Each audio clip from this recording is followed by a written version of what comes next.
When you wake up well-rested on a great mattress, everything becomes clear. I do have a favorite child. Things you missed when you were tired finally reveal themselves. I use memes as a coping mechanism. It's Mattress Firm's once-a-year sale and clearance. Get up to 60% off select Sealy, plus a free adjustable base, all with free and fast delivery. Deals this big won't last long, so don't miss out. The right mattress matters. We'll find yours. Restrictions apply. See store or website for details.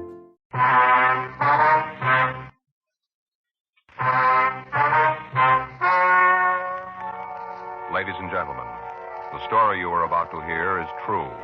The names were changed to protect the innocent. Dragnet.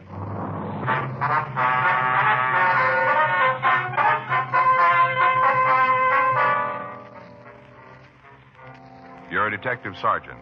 You're assigned to forgery division, shoplifting detail. An organized gang of thieves has started operating in your city. In spite of the precautions taken, the thieves are still working. Your job? Stop them.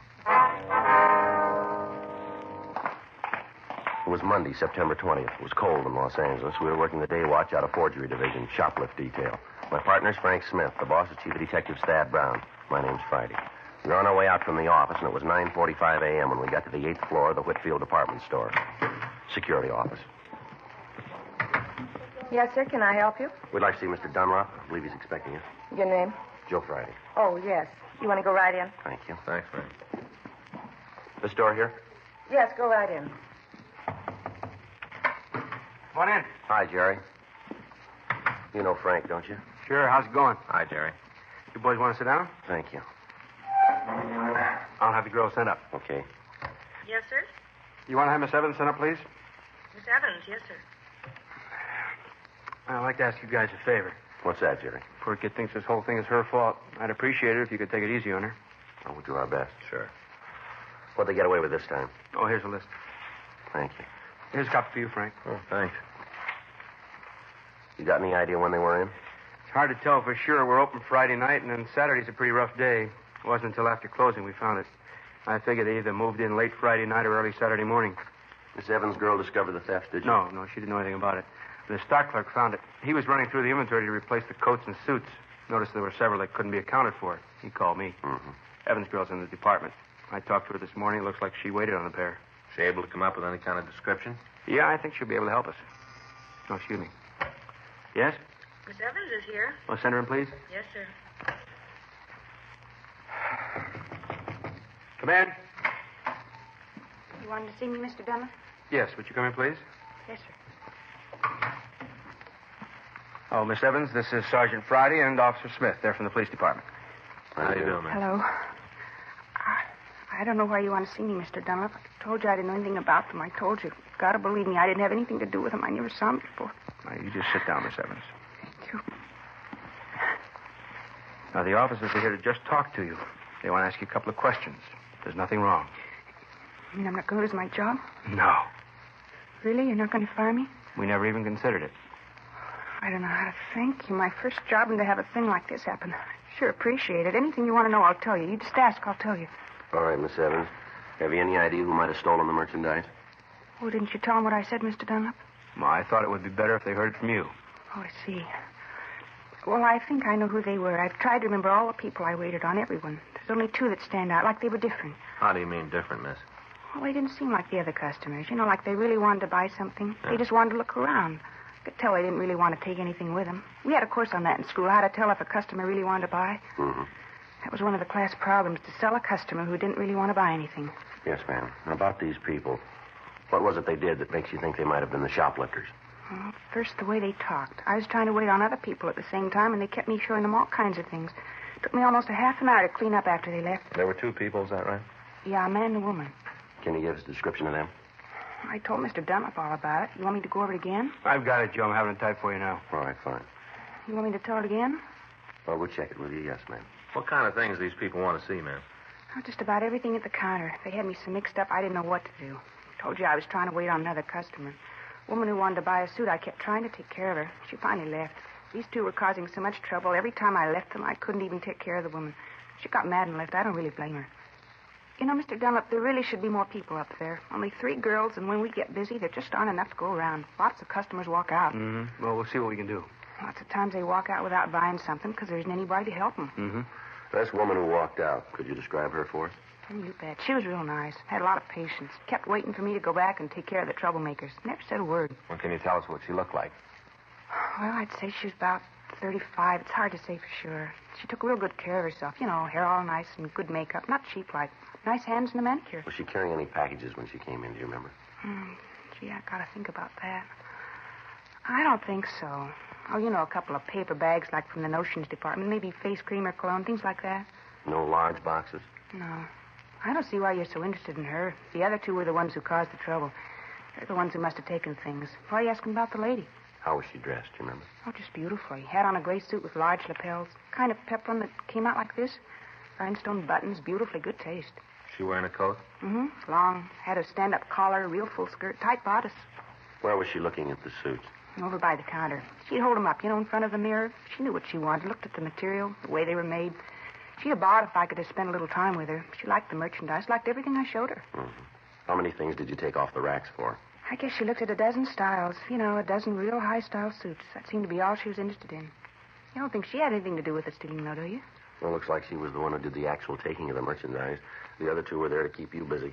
I can't believe that. She was so nice. Never seemed to get upset, even when I couldn't spend more time with her. Real nice. Didn't get upset at all when she couldn't find what she wanted. I'm afraid you're wrong there. She found it.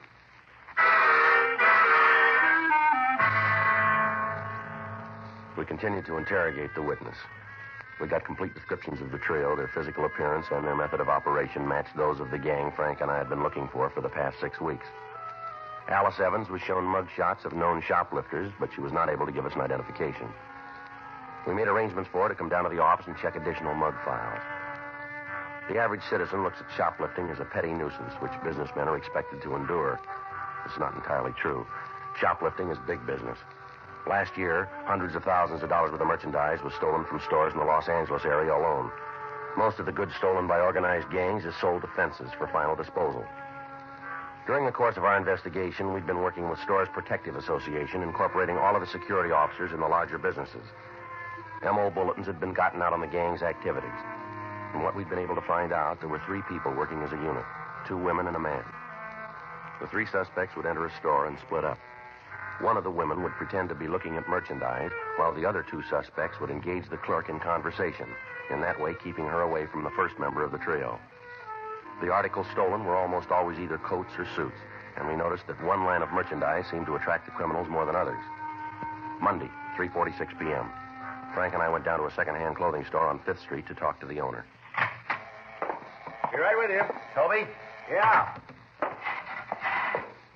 Hi, fellas. What's going on? Oh, we got some things we want to talk to you about, Toby. Sure, just having a cup of coffee in the back. Come on, I'll pour you a cup. Fine, thank you. In here? Yeah, sit down. Get you some java. Thanks.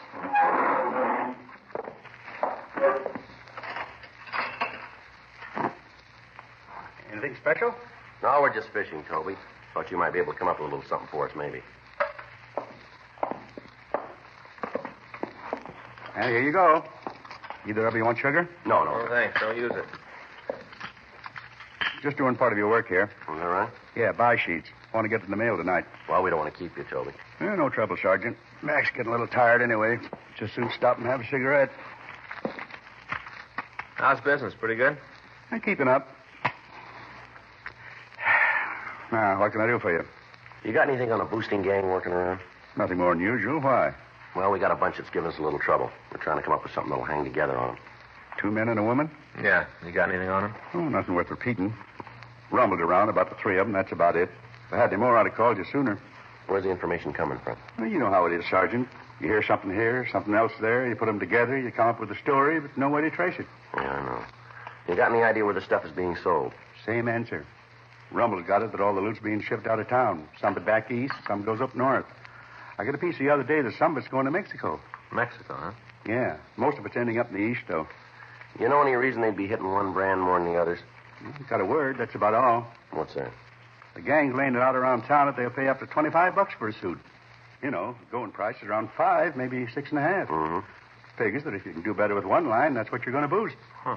Why's the price gone up? Yeah, the only way I can figure it is that they're worth more on the market. Anybody approached you? Nah, if they had, you'd have been called right away. You know that. Yeah. You got any idea we might be able to pick up anything on the trio? Not right out, but I'll tell you one thing. What's that? The way I got it, there's 4 of them. Yeah? 2 men, 2 women. A man's a gun. He sets up the deals, makes a shipment. How are they getting the stuff out, Toby? Do you know? Pick up a kid and offer him a trip. Ask him to deliver a suitcase. Works out good for him. Carrier doesn't know who he's working for. Can't lead the cops back to the operation. Mm-hmm. About the only way I can figure it. You say none of the stolen stuff showing up down here? Nothing so far. Well, thanks a lot, Toby. If you hear anything, we'd sure appreciate a call. Sure thing. Real good coffee, Toby. Instant. I make it in the percolator. Well, you mean that powdered stuff? You don't have to make that in a coffee pot. Habit, I guess. Well, thanks again. We won't keep you, Toby. Oh, hang on a minute. All right. Yes, sir? What can I do for you? Buy used clothes? Yes, sir. What have you got to sell? That's in the car. Just want to be sure you're buying stuff. Oh, bring it in. We'll take a look at it. Okay, Toby, we'll see you later, huh? Right, Sergeant. Give me a call. Right. I'll be right back. Excuse me. Yeah. Well, what do you think of that, Sergeant? Sure in a hurry, isn't he? Yeah, let's see why. Come on. You see him? Yeah, right up there. Hey, hold it up there. Huh? What do you want? What's the matter? Didn't you hear me? I asked you to wait back there. Well, sure, I heard you. I didn't know you were talking to me. What do you want? Police officer. You want to step over to the car? I want to ask you a couple questions. Well, I haven't done anything. We didn't say you did. Well, why do you want to talk to me? What do you want me to come Come on, up let's go. All right. You're making a mistake. I haven't done anything. Mm-hmm. You got the wrong man. You got no reason to talk to me. All right. Get in.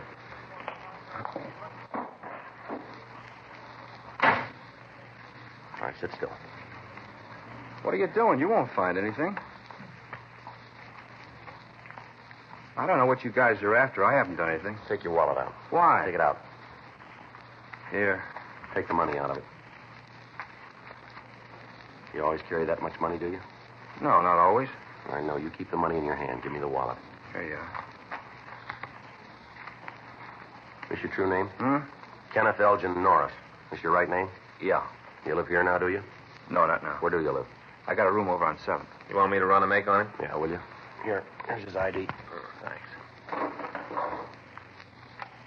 1K80 to control 1. 1K80 to control 1. Control 1 to 1K80. Go ahead. Check for 1. Kenneth Elgin Norris. That's Norris. Male white American. 26 years. 5 feet 10 3/4. 168 pounds. Black hair, brown eyes. KMA 367. 1K80. Roger. Stand by. What's all that about? Checking to see if you're wanted any place. Oh. You ever been in trouble? You mean with the cops? That's right. No, never. Why'd you leave the clothing store in such a hurry? I remembered I had to meet a guy. I remembered I was late. Who's the guy? A friend of mine. You wouldn't know him. Well, try it. It's a guy named Arthur. I don't know his last name. Where were you going to meet him? A bar down the street. What about the clothes you wanted to sell? What about it? Where are they? I don't know. Well, you went in to sell something that you didn't have. Is that it? Well, I was going to pick him up from Arthur. And you don't know his last name? No. How come you were going to sell the clothes? Huh? Why were you going to sell the clothes? Well, that's a silly question. Why does anybody sell anything? Because I needed the money. You look like you're sitting pretty good. Well, I got to leave town. I'm selling all my stuff. I thought you said the clothes belonged to this Arthur guy. Well, they do, but I'm going to sell them for him. He said he'd give me a piece of the profit. Why doesn't he sell them himself? Well, I don't know. You better ask him. We'll try to. Now get the rest of the stuff out of your pocket. Come on, everything. You guys are making a big mistake. You know that, don't you? A real big mistake. Well, if we're wrong, we'll tell you. Yeah. Here it is. Comb, change, cigarettes, and a lighter. That's all there is. You sure? Well, why would I lie? Turn your pockets inside out. What? Turn them inside out. All right. All of them. The other one, too. Told you I gave everything I had. There isn't anything else. Oh. What's that? Huh? Move your foot. What's this? Looks like a key. What's it for? But I don't know. It isn't mine. Well, maybe it belongs to Arthur. It could be. It isn't mine. Looks like a check locker key, doesn't it? It might be. I never saw it before. Came out of your pocket, didn't it? No, it didn't. Must have been on the floor all the time. It isn't mine. 1K80. Your suspect has a felony record including burglary and is now wanted for parole violation. 1K80, Roger. KMA 367. Thought you said you'd never been in trouble. I made a mistake. Looks like you made more than one, doesn't it? What? Maybe you were wrong about the locker key. I told you. I never saw it before. Oh, sure. You want to sit with him, Frank? Yeah. I'll get to a phone. Right. It's just a key. What does that prove? I don't know. Let's find out what it opens.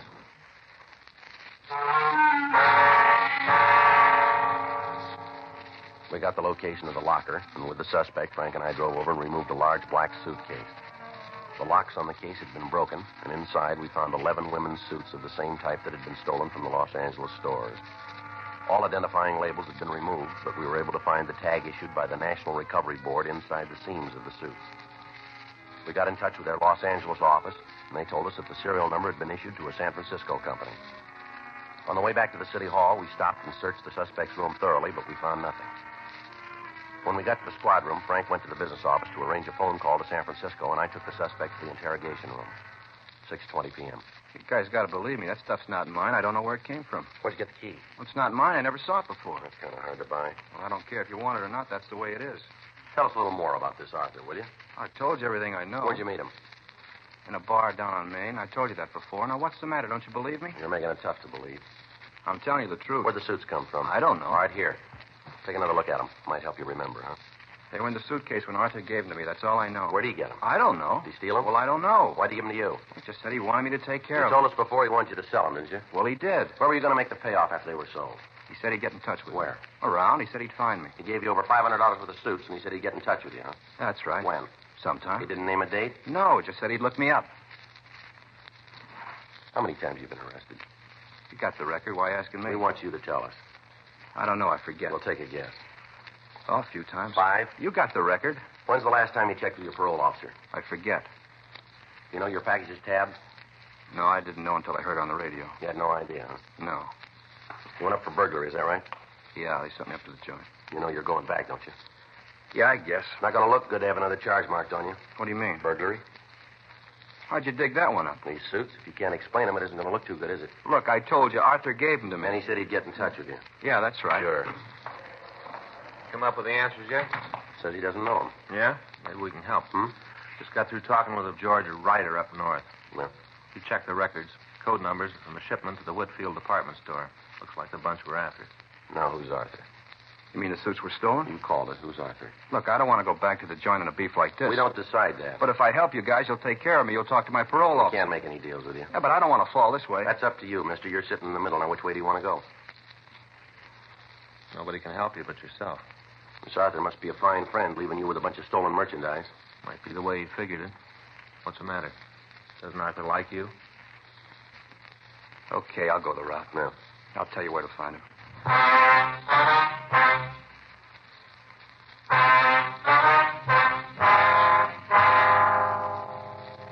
We called a stenographer, and Kenneth Norris gave us a complete statement.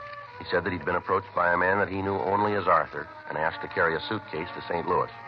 Once there, a man would have him paged at the airport and take the valise from him. In return for this service, the suspect was to be paid $100 and his expenses. Norris explained that he decided he could do better by selling the contents of the suitcase himself. This information was forwarded to the St. Louis Police Department. We got a complete description of the man he knew as Arthur and had the suspect check through the mug books, but he was unable to make an identification. We got in touch with his parole officer and told him that we had Norris in custody. We asked that we be allowed to detain him for a few days. The following morning, we met with Chief Detective Thad Brown and Captain Welsh. It was decided that Norris would take us to the bar where he'd met the thief and he'd point him out. Norris would then be brought back to the main jail and booked, and I would try to establish myself with this Arthur. In that way, we'd have a better chance of building a case that we could take to court and apprehending the entire shoplifting gang. On Wednesday morning, September 22nd, Norris, Frank, and I drove over to Main Street. We checked the bar, but the suspect wasn't there. We waited in our car, which was parked down the street. Arthur failed to arrive. He didn't show up at the bar on Thursday or Friday. Saturday, 12:40 p.m., Norris pointed down the street. There, that's him just going in the place. Fellow in the gray suit there? Yeah, that's him. You sure? I got no reason to lie, have I? All right, Frank. Yeah. You want to take Norris back to the office? I'll go on in. Okay. I'll be right back. All right. Sergeant, Yeah. I'll give you something for free. Yeah, what's that? Take it easy with Arthur. Don't press. How do you mean that? He's a pretty rough guy. That's so? Yeah, I hear he carries a gun. Be a lot of trouble if he's got it with him. Not unless he tries to use it.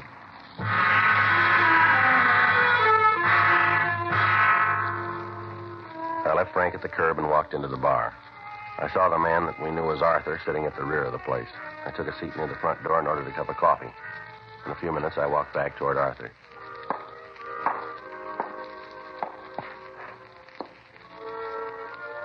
Something you want? Yeah, I wondered if I could have one of your cigarettes there. There's a machine up front. Well, if I had the price, I'd have bought a pack coming in. All right. Here. How you fixed for breath? Look, I just asked you for a cigarette. If you don't want to give me one, say so and I'll shove off. Never mind. Here's your match.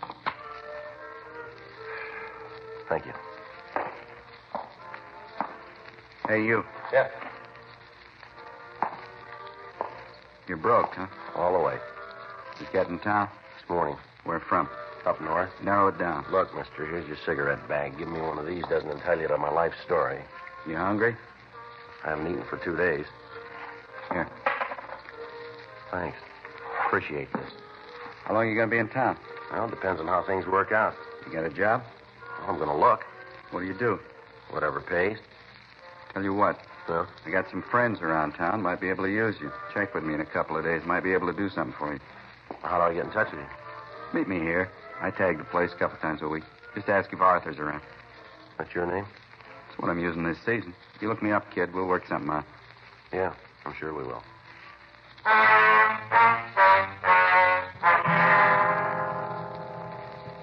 I sat and talked to Arthur for another half hour. During that time, he wouldn't tell me his last name, and I had no way of finding out anything more about him.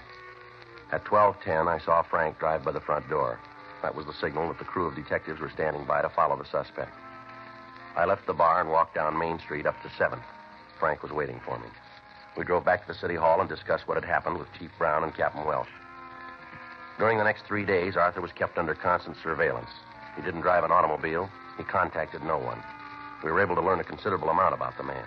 Although he didn't try to make contact with any other members of the gang, it was obvious that he was the prime fence and that he was directing the operation. Wednesday afternoon, I walked into the bar on Main Street. Arthur wasn't there, but the bartender said that he was expecting him. I waited. At 6:47 p.m., the suspect entered the place. He took a seat at the rear of the bar and motioned me back. Hi, I've been looking for you. You're right. Yeah. Wonder if you've been able to come up with that job you were talking about. I could sure use a touch. You like to travel? What? I think it might have something for you. You got to go out of town, though. For dough? I wouldn't ask you any other way. Well, what do I have to do? A friend of mine has a suitcase he wants delivered to a party in Chicago. Why didn't he send it by mail? Doesn't want it to go that way. He wants it delivered personally. Well, what's it pay? All your expenses and $100. Well, what's in the suitcase? That isn't any of your business. What happens if I get picked up? I don't know. I'm not carrying anything hot. You got to take my word for it, you ain't. All right. Who do I deliver the suitcase to? I'll meet you in the morning. I'll give you the bag then. You catch the 10 o'clock plane. When you land at Chicago, go to the coffee shop. You'll be paged. Meet the man and give him the suitcase. Well, how do I know if it's the right guy? We'll give you the name. He's the only one who knows what the name is and when you're coming in. All right. Where do I meet you? Be out in front of this place at 8 in the morning. I'll pick you up. Just one more thing. How about the money? You won't need any going back. When you turn over the suitcase to my friend, he'll give you the 100. You'll already have your ticket. All right. Sounds okay. Not as permanent as I'd like. If you carry this off, we'll be able to do more business. I'll meet you here then at 8 in the morning. Is that right? Right. Be on time. I don't want you to miss that plane. A lot depends on this deal. I don't want anything to go wrong. No, don't worry. What? Neither do I.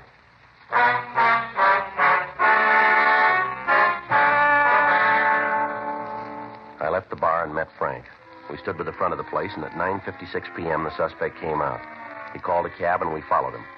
He went out to the apartment where we knew he lived. Frank and I waited out front. At 11:20, a car pulled up in front of the place, and 3 people got out. They matched the description of the thieves in our shoplifting operation. They were carrying a large suitcase. We waited for 10 minutes, and then Frank and I went up to Arthur's apartment. Number 408, huh? Down this way. Uh-huh. I get the door. Wait a minute. All right. Yeah. Who is it? A minute. What are you doing here? What's this all about, Art? Police officers, you're under arrest. Stand still. A cop, a lousy cop. Should have known. I thought I could trust you. I thought you were honest. You sure pick him, a cop for a messenger boy. You're real smart. I thought I could depend on him. I thought he was honest. You don't know what the word means. How about it, mister? Huh? Do you?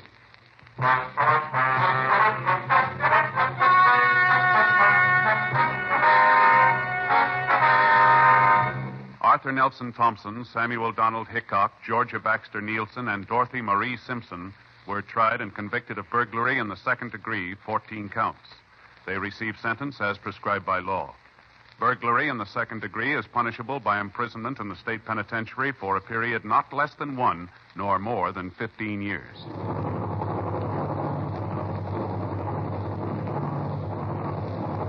You have just heard Dragnet, the authentic story of your police force in action, and starring Jack Webb, a presentation of the United States Armed Forces Radio Service.